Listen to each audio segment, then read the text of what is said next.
My name is Oussama Jammal. It spells O-U-S-S-A-M-A, J-A-M-M-A-L.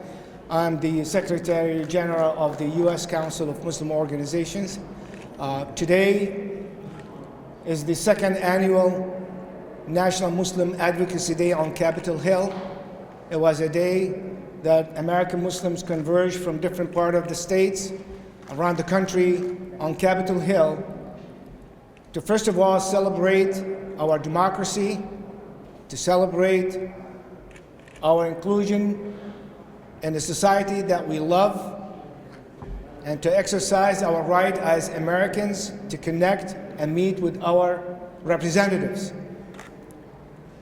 Today, we had over 330 delegates coming from around the country, representing almost 28 states, and we have made over 225 visits with representatives and congressional offices.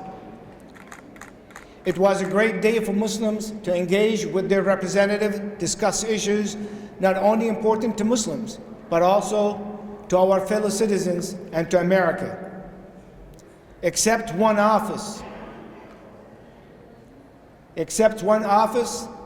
that we are totally disappointed to know that the office of Senator Ted Cruz refused to meet with Muslim constituents from his state, despite repeated requests over weeks to make an appointment with his office. The delegates recognize that Senator Cruz is on his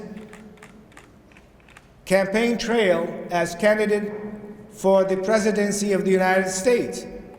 So they requested to meet with any staffer that will represent his office. All the attempts failed to no avail. Today, the delegates repeated their request to the congressional staff to meet with them, and they refused. They continue to make phone calls and they continue to refuse. It is un-American.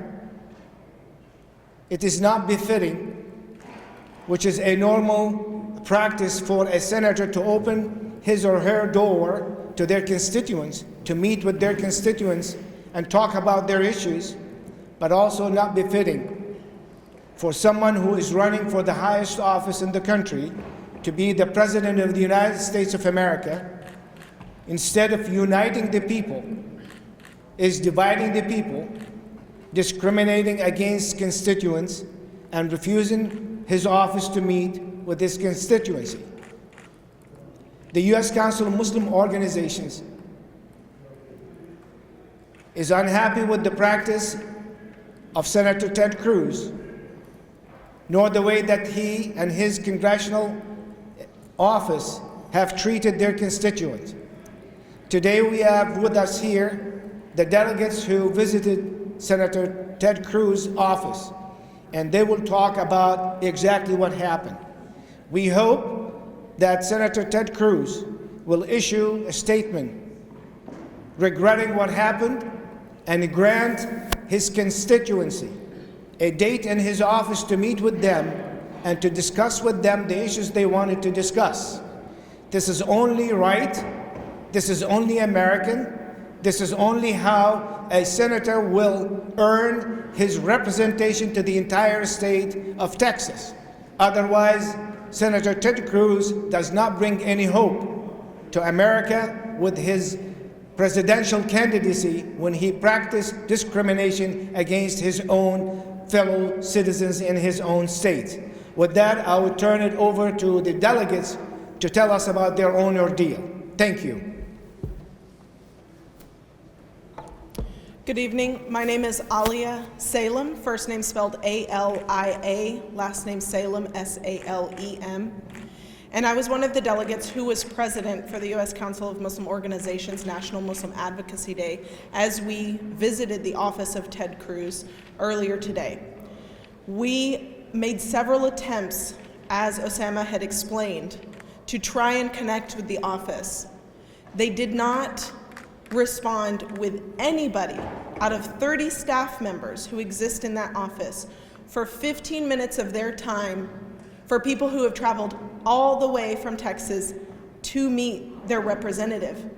We believe this is the responsibility of the senator's office. The reason why they're in place is to represent the voice of their constituents. For them to deliberately not meet with us and excuse themselves saying that they don't have the time is unacceptable. We gave them plenty of time, and surely for a group of 14 people who represent almost 500,000 Muslims in Texas has every responsibility to meet with us, to hear what we have to say, to not push us aside, and to not give us the opportunity to share our voice along with all the other Texans. We think it's extremely disappointing, however not surprising, that the office of Ted Cruz was unwilling to meet with us.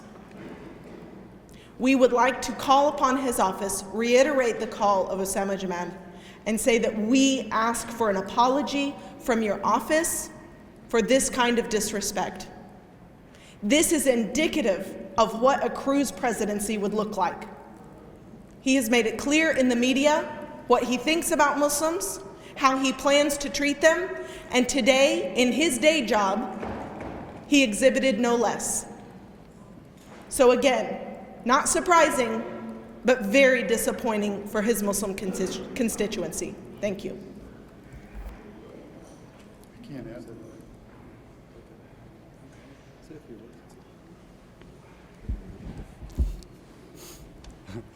My name is Khalil Meek, K-H-A-L-I-L, last name Meek, M-E-E-K. I am the current executive director for the Muslim Legal Fund of America, based in Dallas, Texas.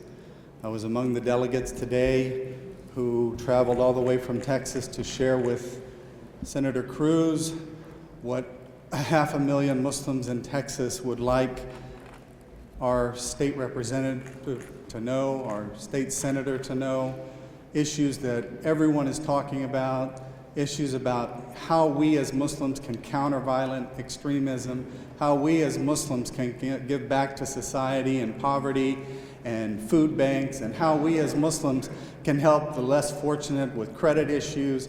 And we had a full agenda that we wanted to share with our senator so that he could hear the voice of reason, hear the voice of inclusion, hear the voice of Muslims in his own office, in his own district. And today we were incredibly embarrassed, disappointed, and if this is the conduct that we should expect from a presidential candidate who is trying to unite and bring America together and telling us that our best days are ahead, let him include everyone. Let him include the Muslims. Let him include those who may disagree with some of his policies or opinions. Let him listen to those who have ideas that may resonate and be productive for all of us. Let us never again have a day where a political candidate chooses to exclude a group of the people he was elected to represent. Thank you. We met with the senator 2 years ago for the first time when he first became, came to the Senate. And we had a cordial meeting. Of course, it was a tea, and there were many people that were meeting with him, and we were just in a group of many. We met with his office last year. It was cordial. We had no problem. I think the election or the temper of the election is what's causing a lot of this now. But we've met with him twice, his office twice before. We met with him personally the first time. And your name? Mustafa Carroll. I'm the executive director for the Houston office of the Council on American-Islamic Relations. Nihad Awad, N-I-H-A-D, A-W-A-D, the National Executive Director of CAIR, the Council on American-Islamic Relations. We have denounced the statement that came out from Senator Ted Cruz when he called for patrolling and monitoring Muslim neighborhoods, quote unquote Muslim neighborhoods or Muslim communities, because that showed that the senator was unaware, uninformed, misinformed, misled, and therefore he was misinforming, misleading the public about who Muslim Americans are. He was denounced by many people. I would like that statement to be denounced by more leaders within the GOP, and the leadership of the GOP has a lot of catch-up to do to denounce anti-Muslim bigotry, because it is un-American, it is divisive, it is not what America needs. America needs a uniter, needs a leader who looks at all Americans equally and does not exclude anybody. I hope that what happened today was an incident, an accident, but from the feeling I'm getting that this is maybe the election season. The election season is selling fear and excluding and targeting American Muslims for cheap political points. I add my voice to my colleagues who came to the podium to say that Senator Ted Cruz owes American Muslims a clear apology, not only for American Muslims, but America itself. If he wants to be a president, he has to show presidential conduct. Thank you.